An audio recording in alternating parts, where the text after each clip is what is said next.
My name is Rosane Rocha Pessoa, and I'm a professor at the Department of Foreign Language and Literature at the Federal University in Goiás, a Midwest state of Brazil. I wrote this paper in collaboration with Marco Túlio de Urzeda Freitas. Marco Túlio is a master's student of mine and teaches English in our Language Center, which is an extension project of our department and has more than 2,000 students. The title of our paper is Challenges in Critical Language Teaching.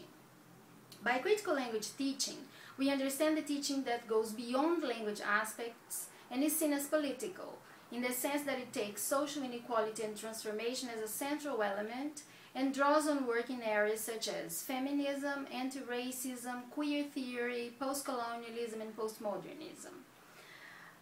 We believe that as language teachers, we are in a crucial position to address critical issues, because language is the most effective means of producing difference and discrimination, and through language it's possible to problematize and subvert hegemonic practices and ideologies.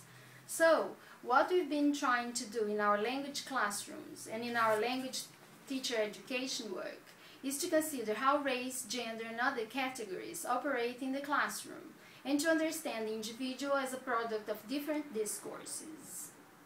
We've also been attempting to problematize naturalized notions such as language is an object, English is an international language, Brazil is a racial democracy, the body has nothing to do with teaching, men and women have the same rights nowadays.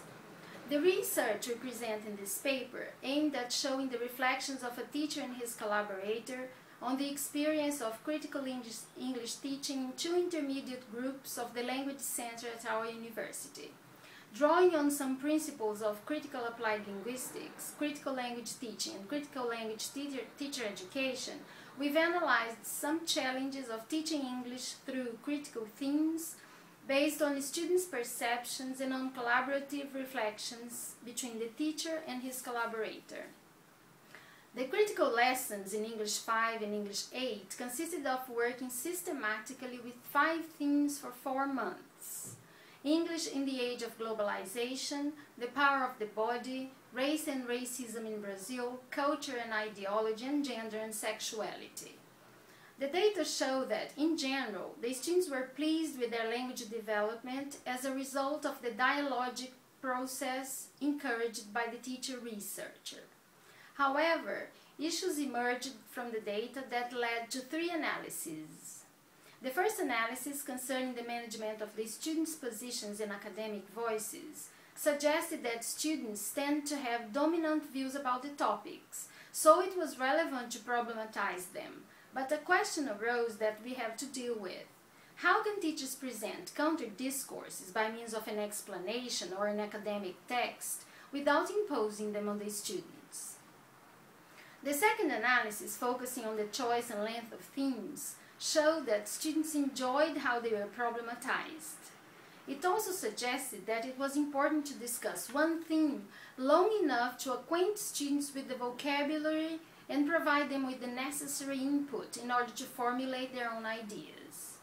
Although the students didn't make many comments about the choice of themes, we think that issues of class, race, gender, sexuality, and ethnicity lend themselves more easily to critical work.